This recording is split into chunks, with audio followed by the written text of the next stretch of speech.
éclaireur, oui, TBO, par rapport au ministre TBO, si c'est l'homme de la situation, pourquoi pas? Parce qu'il y a des enjeux sécuritaires. Donc, nous avons besoin de paix, nous avons besoin de sécurité. Voilà. Si Monsieur Ouattara Birahima remplace Monsieur Ouattara, Alassane Ouattara, je pense que ça va pas choquer. La Côte d'Ivoire ne va pas être l'exception. On l'a déjà vu au Bénin, au Togo. On a Eyadema fils qui a remplacé Eyadema père. On a Idriss Déby au Tchad qui a remplacé son père Idriss Déby. Et on a vu qu'au Gabon, il y a comment il s'appelle, Bongo fils qui a remplacé Bongo père. Donc je pense que si TBO est l'homme de la situation, et bien dans la conscience collective, nous devons l'accepter et de dire que c'est l'homme avec qui nous devons continuer parce que il s'agit des questions sécuritaires et c'est l'homme fort, c'est l'homme, le sécurocrate qui ne parle pas beaucoup, mais dont nous avons vu vraiment les efforts et voilà, les preuves sont là. Grâce à lui, nos parents sont en paix. Donc je pense que vous êtes dans la bonne sensibilisation éclaireur. Donc je pense que vous ne vous trompez pas. Oui, nous allons nous y faire et puis voilà, parce que la Côte d'Ivoire doit rester en paix. Voilà ce que je voulais dire, éclaireur. Merci beaucoup. Cher mère, c'est moi qui vous dis merci.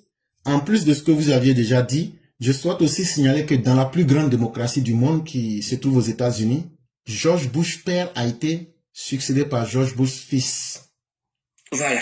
Et donc, c'est pour vous démontrer que l'argument que les gens veulent tenir, on est dans une dynastie, on est dans une succession lignagère.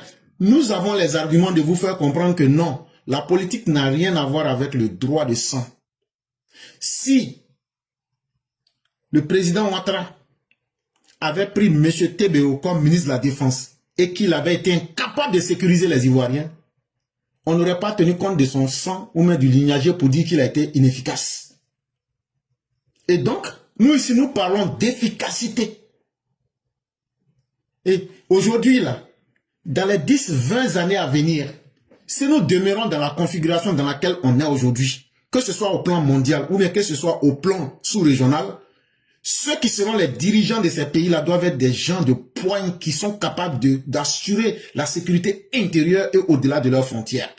Et le ministre TBO est l'homme le plus efficace en la matière. Parce qu'il a acquis une grande expérience, mais surtout, ce qui fait la grande différence entre lui et les autres, c'est cette touche de volonté de vouloir se surpasser. Et même ce que les gens veulent utiliser comme un argument qui est contre lui, mais justement, moi je l'utilise comme un argument qui est en sa faveur. C'est parce que justement, il est le petit frère d'Alassane Ouattara que nous devons lui demander plus. Parce que nous autres, nous ne demandons pas le bon, mais nous demandons le meilleur. Et aujourd'hui même, là, le fait qu'il est le petit frère d'Alassane Ouattara, ça le met dans une condition où on peut lui demander 2 ou même 3 fois mieux. Est-ce que ça, c'est pas encore bien? Et donc, c'est que même les gens veulent utiliser comme argument pour essayer de casser ce débat-là, c'est même un avantage pour lui. Tu n'es pas n'importe qui. Tu as remplacé un homme qui est de haut calibre, mais encore, arrange-toi pour faire mieux que lui. C'est cette volonté-là qui va animer le ministre TBO, en plus de ce qu'il est déjà. Nous pensons que c'est le meilleur dirigeant qui pourra répondre aux besoins d'avenir de la Côte d'Ivoire. Et donc en 2030, je crois que c'est une alternative sur laquelle il faut compter en termes de gérer ce pays-là sans état d'âme. Et ça, comme nous le disons, il faut déjà décomplexer ce message-là pour que les Ivoiriens essaient. Nous n'imposons rien, nous nous donnons notre vision pour que les Ivoiriens aussi puissent juger et pour qu'on puisse déjà mettre le débat sur la table de façon décomplexée. Vraiment, merci à vous, chère mère. Merci encore de cette belle lecture et que la grâce de Dieu demeure en nous.